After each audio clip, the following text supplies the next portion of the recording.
Ciao amici di YouTube, sono Vincenzo, benvenuti anche questo sabato sul mio canale e nel mio piccolo laboratorio. Oggi andiamo a vedere perché questa motosega non ha intenzione di partire.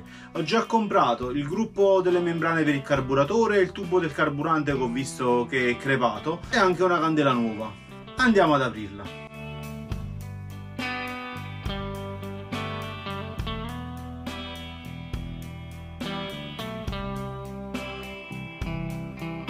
Rimuovo il cover superiore, il filtro dell'aria e smonto la scocca per liberare l'area di intervento.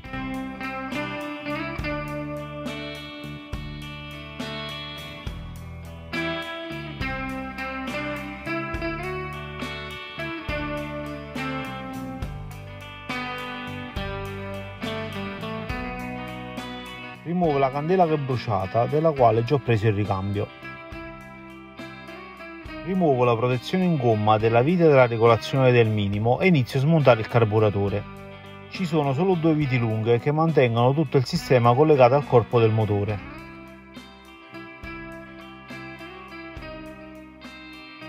Questo è il tubo della benzina rovinato e del quale già ho preso il ricambio. Stacco i tubi del carburante e rimuovo il carburatore.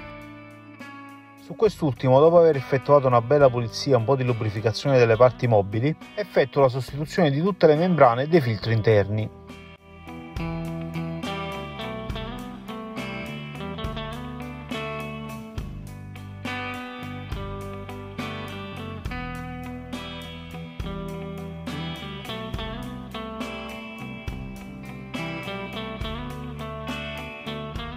Il kit, oltre alle membrane e le guarnizioni per il nostro carburatore, comprende anche parti per altri tipi di carburatori e che non utilizzeremo.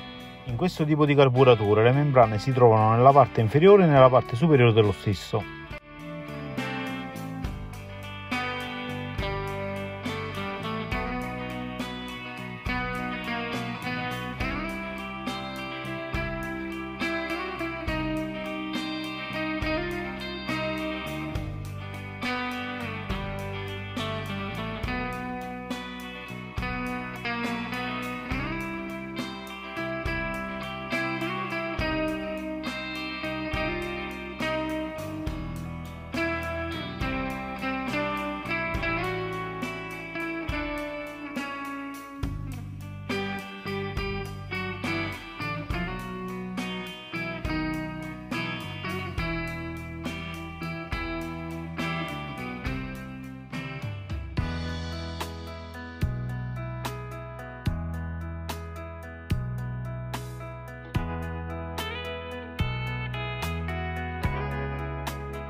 Il collettore di aspirazione risulta rovinato da qualche intervento precedente.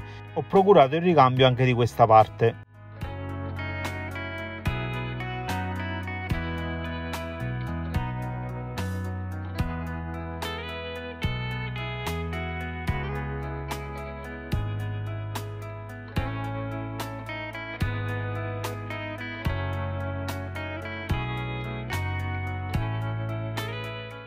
Rimuovendo il collettore di aspirazione si è strappata anche la guarnizione di carta a contatto col corpo motore. Ne costruiremo una con un foglio di carta per guarnizioni. Rimuovo il tubo del carburante che nel maneggiarlo si è proprio staccato.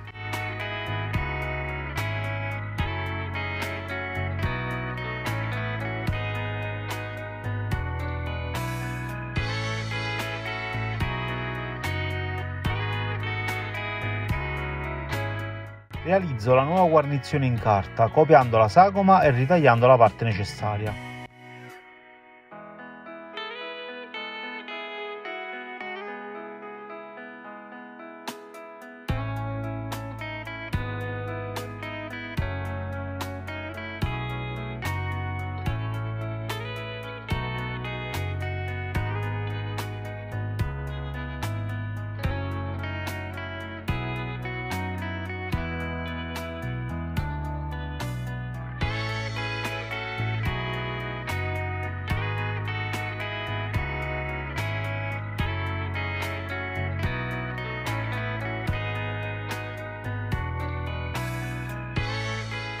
Una volta ripulita la zona, inizio il rimontaggio di tutte le parti.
tutto rimontato, usciamo fuori e andiamolo a provare.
Rieccoci amici, anche questa è fatta. L'unica cosa che andrò a controllare sarà la pompa dell'olio perché fa un po' di cucce, quindi smonterò la frizione e andrò a controllare il meccanismo di pompaggio dell'olio sulla catena. Però come avete potuto vedere, l'olio sulla catena arriva regolarmente. Per questo sabato è tutto, ci vediamo sabato prossimo, ciao!